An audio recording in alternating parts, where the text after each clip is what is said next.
नमस्कार, मैं हूँ संयुक्ता। स्वागत करती हूँ आप सभी का TikTok for healthy heart talk show में।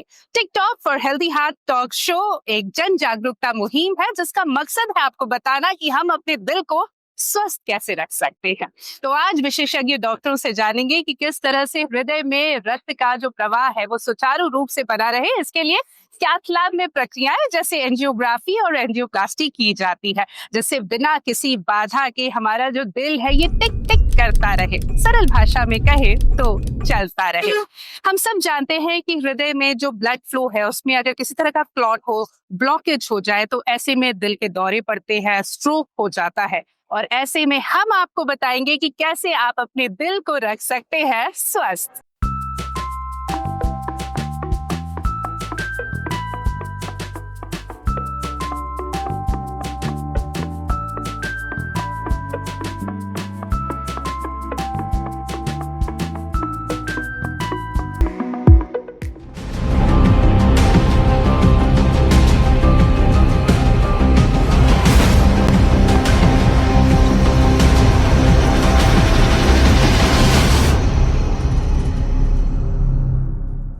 आज हमारे साथ देश और दुनिया के जाने माने हृदय रोग विशेषज्ञ डॉक्टर निर्देश जैन मौजूद हैं। आप इस वक्त कार्यरत है बुंदेलखंड सुपर स्पेशलिटी में इंटरवेंशनल कार्डियोलॉजिस्ट के तौर पर और झांसी से आज हमारे साथ है। बहुत बहुत स्वागत है TikTok for healthy heart talk show में डॉक्टर आपका। थैंक यू संयुक्ता जी। तो बहुत ही अच्छी बातचीत होने वाली है। बिल्कुल हम हॉस्पिटल के बारे में देखते हैं। काफी भीड़ भी है, काफी लोग हैं और सुबह से ही लोगों का आना जाना एक तरह वैसे तो संडे हम लोग हाफ डे पे रखते हैं, बट तब भी हमारे पेशेंट चाहने वाले काफी हैं। ये हमारा हॉस्पिटल का रिसेप्शन है। काफी बड़ा हॉस्पिटल है, काफी फैसिलिटीज हैं।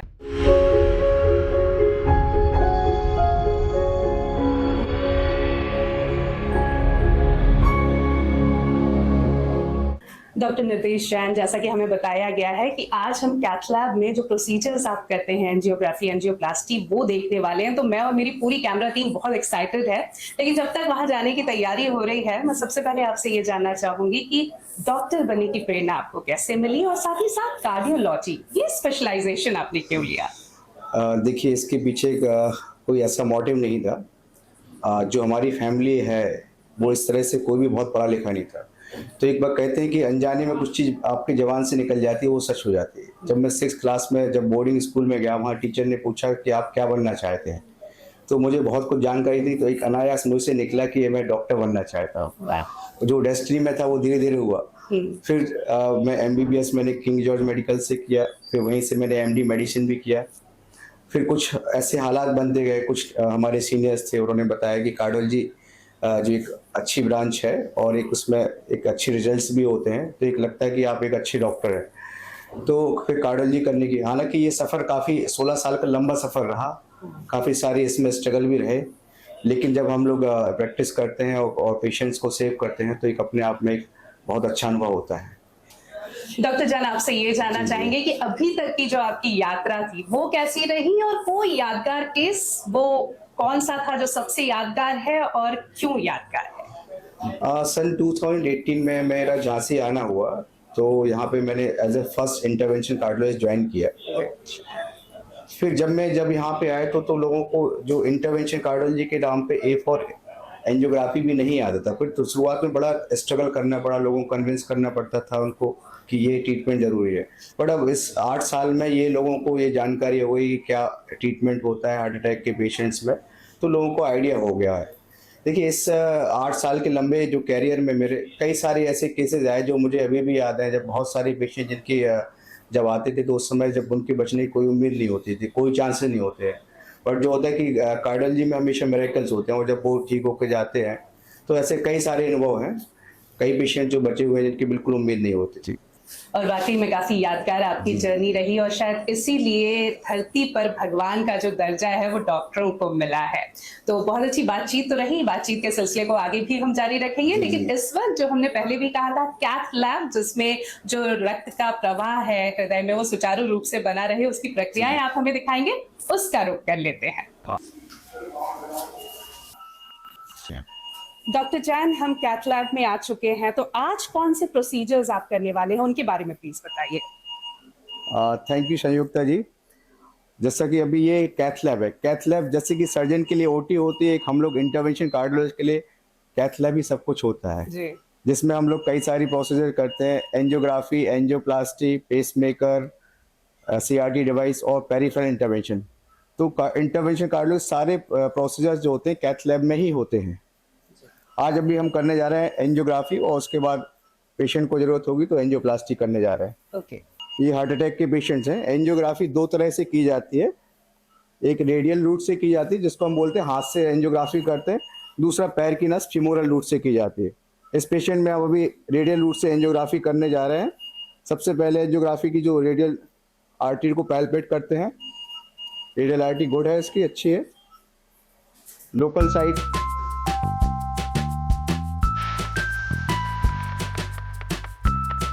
इस पार्ट को हमने एनेस्थीसिया का दे दिया है।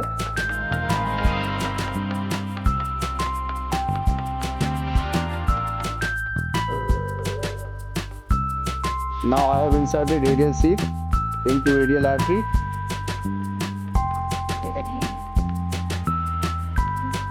उसके बाद पेशेंट्स को एपेंडाइज कर देते हैं।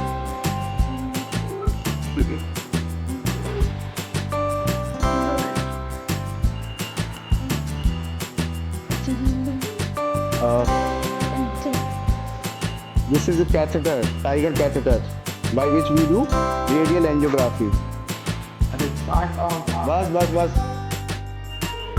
This is wire going up towards heart.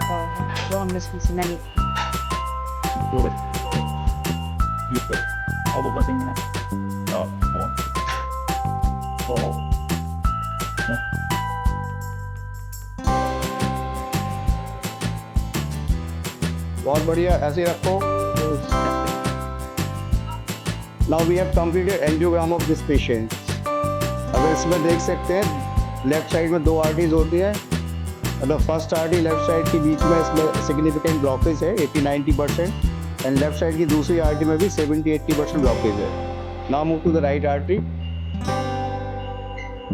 And right artery में भी डिस्टल पोर्शन में 70-80% ब्लॉकेज है। So this patient has triple vessel disease. So we will plan for after discussing, because this patient come with the heart attack, so with the inferior wall MI, so we will do angioplasty in the right artery.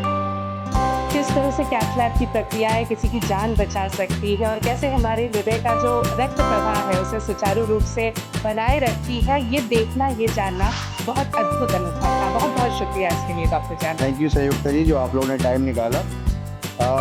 जो एक miss होता है लोगों को angiography को, आप देख सकते हैं, it is very simple. It takes only 5 to 7 minutes, but after angiography we can have a lot of detail about the heart arteries. हाँ, बिल्कुल। So it is a very good procedure, and mostly patient have a fear about the angiography. No, I will not go for this. So I must say with my viewers, they should not have any fear about the angiography. It is just a diagnostic test. जी, तो किसी भी तरह का डर नहीं होना चाहिए और इसी पर विस्तार से हम आगे चर्चा भी करेंगे। धन्यवाद। कैथ लैब में हमने एंजियोग्राफी की प्रक्रिया जो है वो देखी और किस तरह से वो सफल हुई ये भी देखा।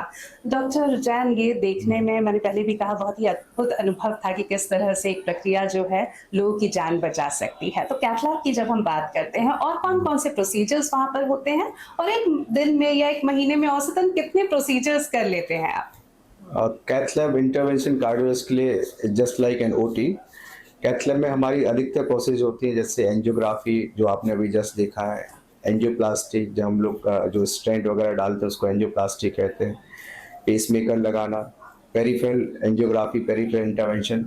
तो अधिकतर हमारे इंटरवेंशन कैथ लैब में ही किए जाते हैं। जनरली हम लोग महीने में 150 से 200 इंटरवेंशन ओवरऑल प्रोसीजर्स कर लेते हैं, जिसमें कि एंजियोग्राफी, एंजियोप्लास्टी, पेसमेकर्स मोस्टली करते हैं।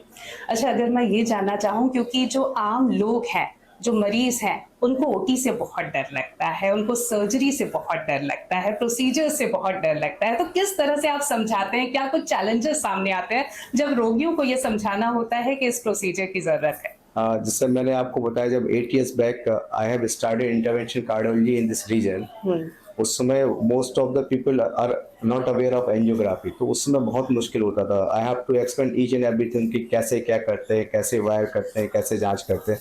बट आजकल because of the social media and people after Covid now become aware, तो अब उतने चैलेंजेस समझाने में नहीं होते हैं। बट स्टिल जो लोग होते हैं जो गांव के बैकग्राउंड से होते हैं, उनको समझाना पड़ता है कि ये जांच करनी है। और एक एंजियोग्राफी के लिए मिथ भी होता है कि एंजियोग्राफी है कोई कट लगाना है, जैसा कि अभी आपने देखा, it's a very simple, only I took hardly 5 minutes. तो उसमें एक बस सुई के बराबर दर्द होता है और कोई ऐसा पेन भी नहीं होता है, ना कोई कट लगता है।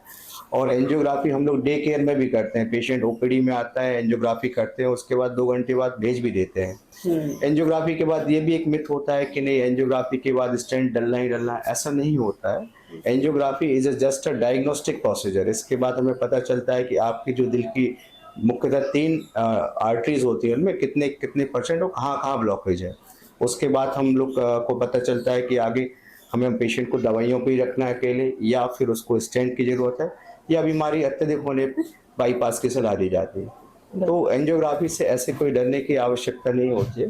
ये day care process, simple procedure होता है। अभी जो आपने बताया एंजियोग्राफी, एंजियोप्लास्टी, बाईपास सर्जरी, तो और कौन सी बातें होती हैं जिनके आधार पर आप तय करते हैं कि कौन से रोगी को कौन सी प्रोसीजर की जरूरत है या सर्जरी की जरूरत है? जब ब्लॉकेज हल्के फुल्के रहते हैं, जैसे कि 50-60% तक भी, तो जनरली पेशेंट को हम लोग दवाइयों पे ही रखते हैं। जब 70% या उससे अधिक ब्लॉकेज होते हैं तो स्टेंट की जरूरत होती है।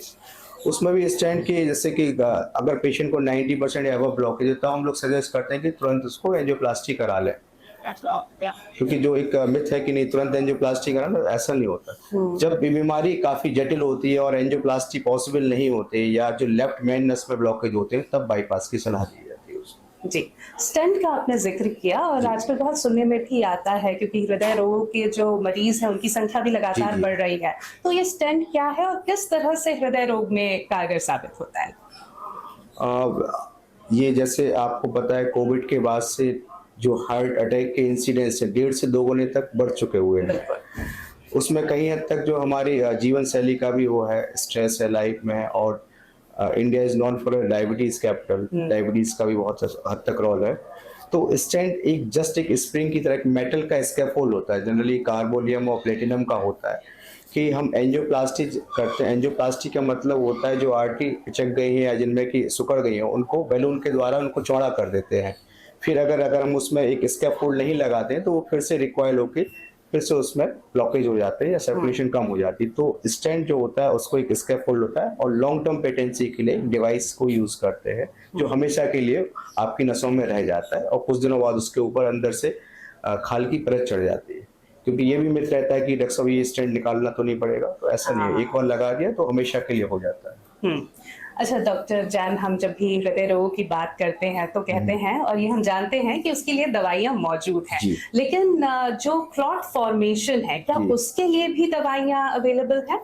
जी बिल्कुल, क्लॉट फॉर्मेशन, क्योंकि किसी भी पेशेंट को हार्ट अटैक होता है उसके बाद वो दवाइयां हमेशा लाइफ लॉन्ग चलनी होती, चाहे पेशेंट को स्टेंटिंग हुआ हो या बाईपास हुआ हो, ताकि जो जिनको रिकरेंस ना हो, बार बार फिर से अटैक ना आए, फिर से ब्लॉकेज ना हो, तो उसके लिए ब्लड थिनर चलाए जाते हैं, लाइफ लॉन्ग चलाए जाते हैं। Generally blood thinner after stenting 2 blood thinner चलाए जाते हैं 1 साल के लिए, लेकिन depending on the patient condition we can switch to 1 single blood thinner after 6 month और आफ्टर 1 ईयर। तो लाइफ लॉन्ग चलते हैं। और ऐसे ही सर्जरी की जब हम बात करते हैं तब क्या ब्लड क्लॉट होने के चांसेस रहते हैं, और ऐसे अगर कोई सिचुएशन होती है तो किस तरह से आप लोग एज ए डॉक्टर मैनेज करते हैं? कि जैसा कि आपने देखा होगा, जब हम एंजियोग्राफी या कोई भी प्रोसीजर करते हैं, एंजियोप्लास्टी करते हैं, उसके पहले हम लोग आईवी ब्लड थिनर देते हैं जिसको हम एंटीकोगुलेंट बोलते हैं। क्योंकि जो प्रोसीजर के दौरान जो हमारी नलियाँ या जो कैथेटर यूज करते हैं उसमें ब्लड क्लॉट ना हो, क्योंकि अगर उसमें ब्लड क्लॉट होंगे तो फिर पेशेंट को ऑन द टेबल भी कॉम्प्लिकेशंस होंगी। तो हम प्रोसीजर के दौरान मेंटेन करते हैं कि ब्लड एक सही लेवल पे पतला रहे, तो उसके पहले एक ब्लड थिनर्स आईवी इंजेक्शन दी जाती है। बिल्कुल। अच्छा, ये भी हम जानना चाहेंगे, हम अभी तक सर्जरी की बात कर रहे हैं, पोस्ट सर्जरी अगर हम बात करें तो एक पेशेंट जो है उसका जो हार्ट हेल्थ है वो मेंटेन रहे, क्या कुछ इसके लिए आप एडवाइस करते हैं? देखिए, सबसे पहले मैं कहूँगा कि कोई भी पेशेंट जिसको कोई भी अटैक आता है या एंजियोप्लास्टी होती है या बाईपास सर्जरी होती है, उनको लाइफ लॉन्ग रेगुलर ट्रीटमेंट चलना चाहिए, और वो उनको फॉलोअप में जो भी डॉक्टर साहब के अपने फॉलोअप में रहें। क्योंकि कई पेशेंट ये लोग उनको लगता है कि हम ठीक हो गए और वो दवाइयाँ बंद कर देते हैं, तो उसके बाद फिर से उनमें जो रिकरेंस हो जाता है, फिर से अटैक आ जाते हैं या हार्ट कमज़ोर हो जाता है, तो इस तरह के केसेस हमें डेली देखने को मिलते हैं। तो हम सारे पेशेंट्स के लिए भी यही समझाते हैं कि सबसे इम्पोर्टेंट थिंग है कि वो अपने मेडिसिन को रेगुलरली और अपने डॉक्टर को फॉलो अप करते रहें।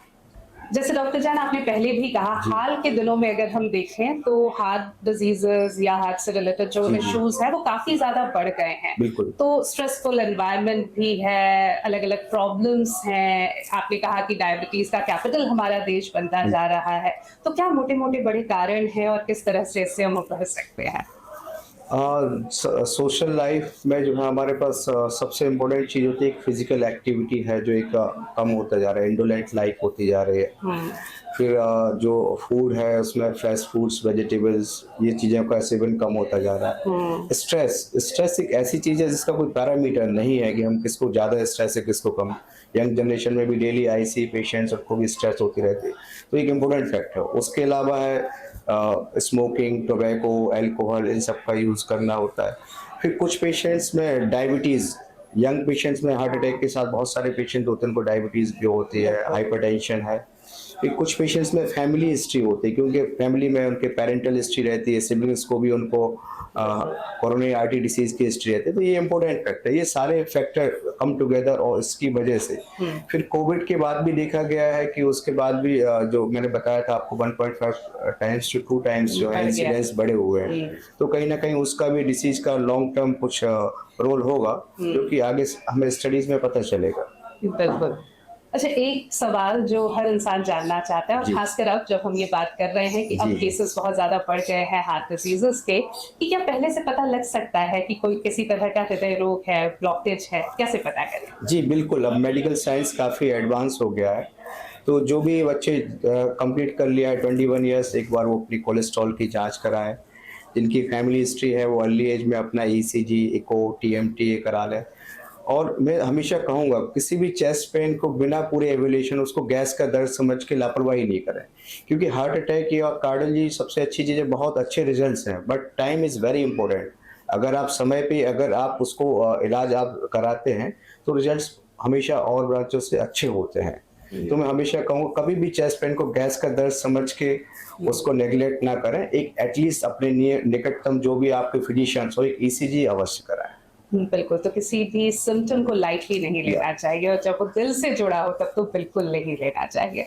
डॉक्टर, लाइफस्टाइल हुआ, खान पान हुआ, किस तरह का तेल इस्तेमाल करें, क्या खाए क्या ना खाए, किस तरह की लाइफस्टाइल हो जिससे हमारा जो दिल है ये स्वस्थ है? लाइफ स्टाइल के देखिए सबसे ज़्यादा कि आप फिजिकली एक्टिव रहें। मैं कहूँगा कि पर डे जैसे पेशेंट्स को भी कहते हैं कि कम से कम आधे घंटे वो डेली टहलें, हफ्ते में 5 दिन जरूर टहलें या उसके इक्विवेलेंट एक्सरसाइज करें वो। बाकी फ्रेश फ्रूट एंड वेजिटेबल्स जितना ज़्यादा आप कोशिश करते हैं अपना इंक्लूड करें अपने डाइट में। फिर मैं कहूँगा कि सॉल्ट का उपयोग कम करें, सॉल्ट, क्योंकि सॉल्ट ज़्यादा लोग खाने से फिर आगे आपको हाइपरटेंशन और अदर तरह की बीमारियाँ होंगी। फिर मैं कहूँगा कि आपको तेल हमेशा जो होता है एक बड़ा हॉट पॉइंट होता है कि क्या खाएं, डाइट में कौन सा तेल यूज़ करें, पेशेंट्स का भी हमें रहता है। तो जो सैचुरेटेड फैट्स होते हैं लाइक घी है, डालडा है, या जो रीयूज़ करते हैं ऑयल का, इनका सेवन बिल्कुल ना करें आप। बाकी तेल में आप सारे तेल यूज़ कर सकते हैं except coconut oil and palm oil.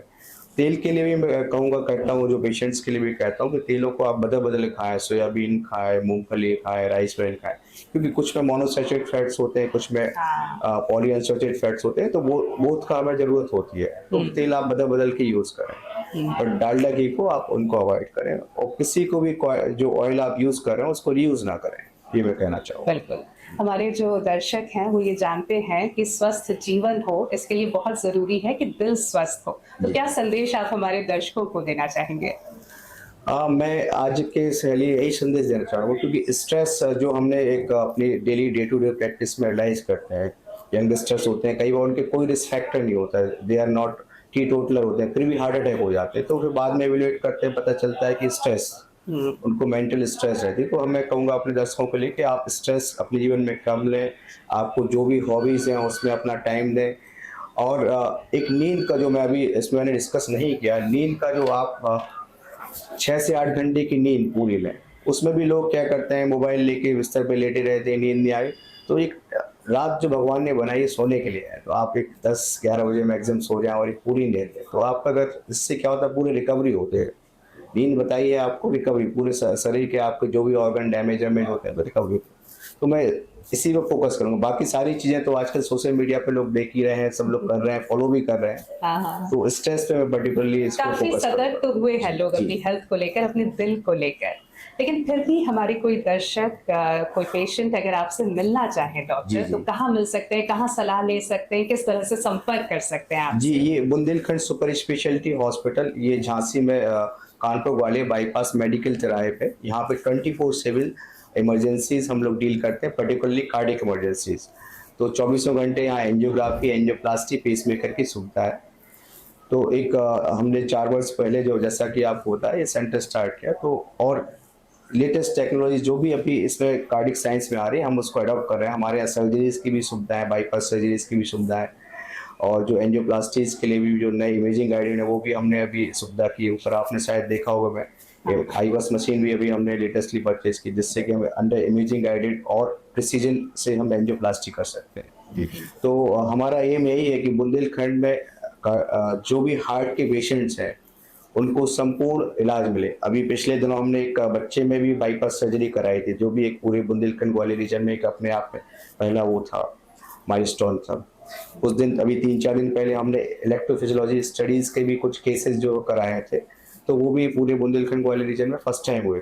तो मेरा यही एम है कि सारी जितनी भी विधाएं हैं कार्डियोलॉजी में वो एक छत के नीचे लोगों को मिले, बिल्कुल। ताकि लोगों को यहाँ वहाँ भागना ना पड़े, और एक विश्वास के साथ, जो विश्वास की परंपरा पिछले 4 वर्षों से चली आ रही है बुंदेलखंड के लिए, वो कायम रहे।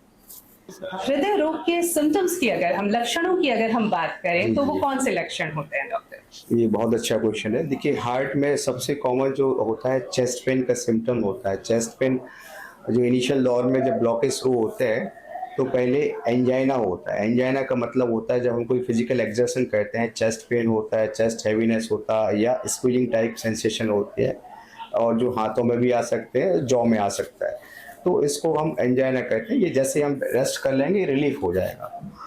दूसरा जो कॉमन सिम्टम होता है ब्रेथलेसनेस ऑन एफर्ट, या जिसको कहते हैं शॉर्टनेस ऑफ ब्रेथ, ये दूसरा कॉमन सिम्टम होता है। तीसरा होता है दिल की धड़कन हो जाती है, जैसे पेशेंट को उनका धड़कन हो गई, तेज हो गई।